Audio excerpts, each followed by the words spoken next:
So a friend of mine who works at the Cato Institute just made a video of Dupont Circle now that the trees are all nice and are changing colors, and I really liked it. Actually, he didn't make a video, he just took a picture. So this is Thanksgiving afternoon, and things I'm trying to go to are now closing, so I can't go to them. This is the Swann house, which is a bed and breakfast. Anyway, I thought since there's kind of no one around, which makes everything more attractive than it normally is. Not that there aren't some attractive people walking around Dupont Circle, but mainly they're loud and annoying people, and people with kids and bikes and dogs. Dogs are sometimes cute. Anyway, I thought we would just make a little video of the attractive streets as we walked through them, especially because the sun's at this really good angle and the leaves are changing, and some of the little one-way side streets are all cute little houses. This one I really like because they just replaced their roof over their porch, and they did it with really, really new copper. Oh, 2 in a row did that. I just think it's interesting. It's kind of shiny. Stands out a little too much. I assume it will age rapidly and get the same patina as the rest of the places. This is Swann Street. So Dupont Circle, like all of DC, is laid out allegedly on a Cartesian grid because of General Lafayette, the French Enlightenment rationalist influence. Here's something cute. This is like one of the last fully detached houses in Dupont.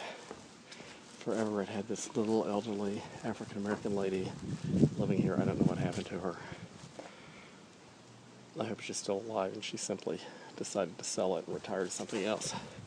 Oh, it's not fully detached, it's only semi-detached, but actually has a side yard. It's worth a mint just because of the location.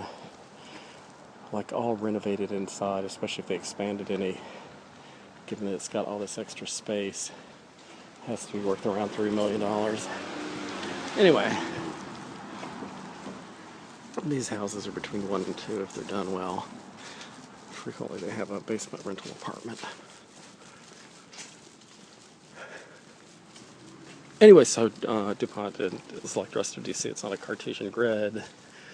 There are alphabetical streets that as you go away from the mall and downtown, you go farther into the alphabet, A through Z. All letters not represented. I think J is not represented and Z is not represented. And then you hit 2-syllable streets after you've run out of letter streets. And you hit 3-syllable and 4-syllable. And at the very end, for some reason things switch and they're named after trees and flowers instead. Still alphabetical, like dahlia, dogwood, whatever, hemlock. This is where we just came from. So then there are also these streets mixed in to the lettered streets. They're frequently 1-syllable, sometimes they're 2, and they have names. And they're usually also alphabetical. So this is Swann. And Swann skips around, I would say, from like 14th to 19th. I don't think it exists necessarily in every block. There's some little parks and things that interrupt it. Swann is between S and T though, so it follows the pattern in that way.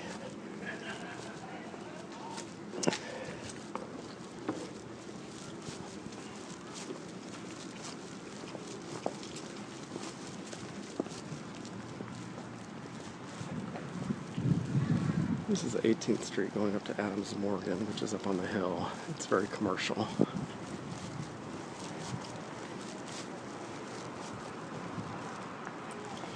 And then we have more side street with trees.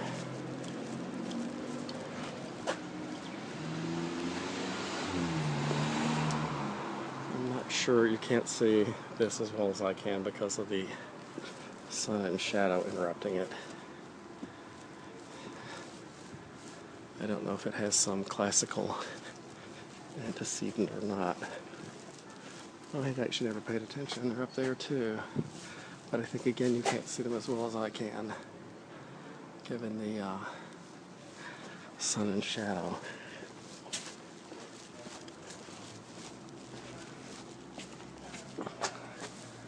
A building named after John Kavanaugh. He probably owned it at one point, the John Kavanaugh Foundation. I think it's been converted to condos now, though, or apartments.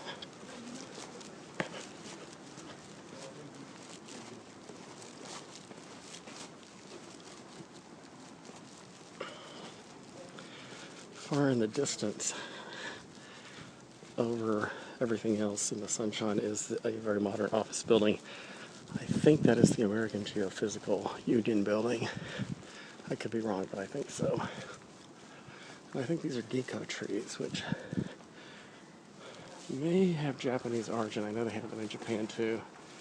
And ginkgo trees have a fruit that looks like a green acne-pitted orange, and it has a very metabolic biological odor that different people think smell like different things. I think it smells like reproductive fluids. Other people think it smells slightly fecal, and other people simply think it stinks. Here's an alley. At one point, people got so upset about it, there was some kind of chemical spraying program in DC to neuter the ginkgo trees and prevent them from dropping these heavy pieces of fruit that would hit people sometimes and also hit cars. And I think it must have been successful. And this is the Hilton Hotel, the curved building in the background where Reagan was shot. So it's frequently here called the Hinckley Hilton.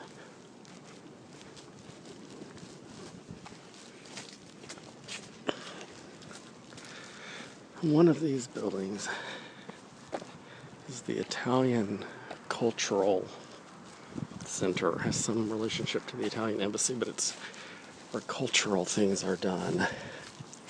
There are at least 3 buildings in this neighborhood that have been acquired by the Scientology Church, which has lots of money, and this is one of them. So this rather impressive looking structure, probably currently worth something like $4 million or more, belongs to the Scientologist. It looks like somebody's gotten a hold of the one next door since they're building permits. I don't know if they did or not. They have a truly massive building around the corner.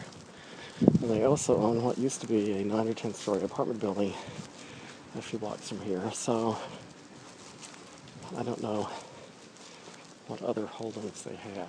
I know they have something massive in California, and I know there's some town near Tampa that they used to own because L. Ron Hubbard was actually docked in a boat off it in international waters, so he would be free of the attentions of federal authorities.